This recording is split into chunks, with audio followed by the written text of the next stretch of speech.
Main extra cellular ion cation है जो कि, और इसकी concentration is around 135 to 145, normal range जो है इसकी। और जो इंट्रासेलुलर कंसंट्रेशन है इसकी इज अराउंड 10 टू 12 मिलीमोल। और जो आपकी सीरम ऑस्मोलरिटी है या प्लाज्मा की ऑस्मोलरिटी है उसमें 90% कंट्रीब्यूशन है इसकी या ईसीएफ की भी। और इसका जो मेन फंक्शन है is to maintain the ECF volume, और उसके as a result of which blood pressure. ठीक है, तो और जो किडनी जो होता है इसको टाइटली रेगुलेट कर रहा होता है। Almost 25,000 millimoles of sodium is filtered through the kidney and less than 1% is excreted। 99% reabsorb हो जाता है। और सोडियम का मेन काम है कि ब्लड प्रेशर को और वॉल्यूम को मेंटेन करना, और फिर अक्रॉस द मेम्ब्रेन इसको जो भी वोल्टेज है या मेम्ब्रेन पोटेंशियल है उसको भी रेगुलेट करना। और जो टोटल बॉडी कंटेंट है एक अडल्ट में इज अराउंड 40 to 50 मिली मोल पर केजी ऑफ बॉडी वेट। ठीक है, तो एक एवरेज अगर 60 केजी का बॉडी वेट का पर्सन है तो उसमें अराउंड इज 3,000, रफली 3,000 मिलीमोल बनता है। उसका जो 60% पार्ट है वो इज एक्सचेंजेबल पूल में होता है। एक्सचेंजेबल पूल मतलब कि it can exchange bit across the membrane. तो वो ईसीएफ में होता है 50%, और 10% जो है इंट्रासेलुलर फ्लूइड में होता है। और जो नॉन एक्सचेंजेबल पूल है वो प्लाज्मा प्रोटीन्स के साथ बोन, कार्टिलेज और स्किन में 40% बाउंड होता है। अच्छा, सोडियम की हैंडलिंग की बात करें तो सबको पता है कि डॉक्टर सुनील ने भी पढ़ाया होगा। सबसे ज़्यादा जो है सोडियम जो है एब्जॉर्ब होता है, पहले तो फिल्टर होता है और उसके बाद 60 to 70% इसका जो है proportion is absorb through the proximal tubule.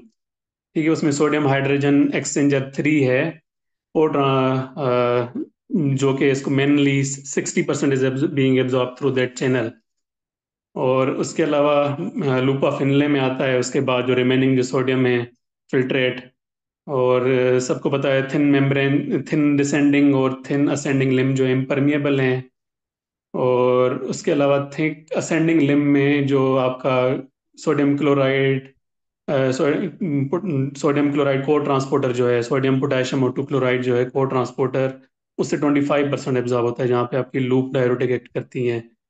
फिर दो पार्ट आ जाते हैं डिस्टल कन्वोल्यूटेड ट्यूब्यूल के, अर्ली डिस्टल कन्वोल्यूटेड ट्यूब्यूल और late distal convoluted tubule. Early जो है is under the action of, यहाँ पे चैनल होता है आपका thiazide channel, sodium chloride cotransporter, उसके थ्रू 5% एब्जॉर्ब होता है। और जो रेस्ट रिमेनिंग है 2 to 3% is being absorb through the late distal tubule which is tightly regulated under the action of aldosterone या रेनिन एंजियोटेंसिन अल्डोस्टिरोन सिस्टम।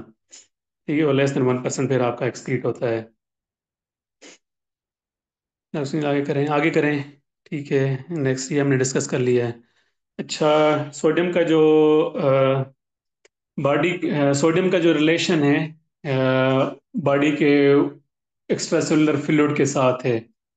तो कोई भी चेंज आएगा एक्स्ट्रासेलुलर फ्लूइड की कंपोजिशन में इन टर्म्स ऑफ ऑस्मोलरिटी या sodium concentration is tightly regulated through, एक तो आपका न्यूरल मैकेनिज्म्स हैं और दूसरे हार्मोनल मैकेनिज्म्स हैं। ठीक है, न्यूरल मैकेनिज्म्स में आपका थर्स्ट आ जाता है, और हार्मोनल मैकेनिज्म में आपका जो किडनी पे मेनली जो एक्ट करते हैं एंटी डायूरेटिक हार्मोन अल्डोस्टिरोन और एट्रिल नेट्रीयूरेटिक पेप्टाइड। ठीक है, तो ये इनका इंटरप्ले है जिसकी वजह से टाइटली रेगुलेट हो रहा होता है। थर्स्ट जो है कैसे एक्टिवेट होता है, जब ईसीएफ में ऑस्मोल चेंज होती है, ऑस्मोलरिटी में चार मैकेनिज्म्स हैं इसके ना। अगर चेंज हो ऑस्मोलरिटी बढ़ जाए, इवन स्मॉलेस्ट 1-2% इंक्रीज हो ऑस्मोलरिटी में, तो वो आपके थर्स्ट सेंटर्स को इंटीरियर हाइपोथैलेमस थैलेमस में एक्टिवेट करते हैं, या फिर हाइपोवॉलीमिया हो पेशेंट को वो भी आपके थर्स्ट को एक्टिवेट करता है थ्रू द बेरोरिसेप्टर्स, जो कि आपके इंफीरियर वेना केवा और कैरोटिड साइनस और एट्रियल जो हैं एट्रियम में होते हैं उसके थ्रू। और उसके अलावा फिर आपके हाइपोवॉलीमिया के रिस्पांस में या फिर इवन कुछ कंडीशन है जिनमें एंजियोटेंसिन 2 बढ़ जाता है, वो भी आपको थर्स्ट को एक्टिवेट करते हैं। दूसरा जो इनडायरेक्ट मैकेनिज्म है थर्स्ट की एक्टिवेशन है जो हाइपोवॉलीमिया है, ड्राइनेस ऑफ माउथ। तो उस सेंसेशन से भी आपका थर्स्ट एक्टिवेट होता है। आगे चलें डॉक्टर सुनील। अच्छा, अब एंटी डाययूरेटिक हार्मोन की बात करते हैं। ठीक है, एंटी डाययूरेटिक हार्मोन जो है आपका साइंथेसिस जो है इसका इस हाइपोथैलेमस में होता है, पेरावेंट्रिकुलर और सुप्रा ऑप्टिक न्यूक्लियाई जो हैं। उसके बाद फिर वहाँ से ब्लड कैपिलरीज के थ्रू या पोस्टीरियर पिट्यूटरी ग्लैंड में जाके वहाँ पे स्टोर होता है। ठीक है, और फिर रिलीज होता है इन रेस्पॉन्स टू हाइपोवॉलीमिया या फिर चेंज इन ऑस्मोलैरिटी। कैसे होता है? अगर प्लाज्मा ऑस्मोलैरिटी में चेंज हो, even smallest changes 1 to 2% increase हो, तो उसके साथ ये आपके ऑस्मो रिसेप्टर एक्टिवेट होते हैं हाइपोथैलेमस में। और या फिर हाइपोवोलेमिया हो या पेशेंट का ब्लड प्रेशर कम हो, इवन 5 to 10% डिक्रीज हो, तो फिर आपके एक्टिवेट हो जाते हैं। या फिर एंजियोटेंसिन 2 का भी direct it leads to direct activation of the synthesis and release of ADH. कुछ ड्रग्स हैं जो कि हम आगे उनको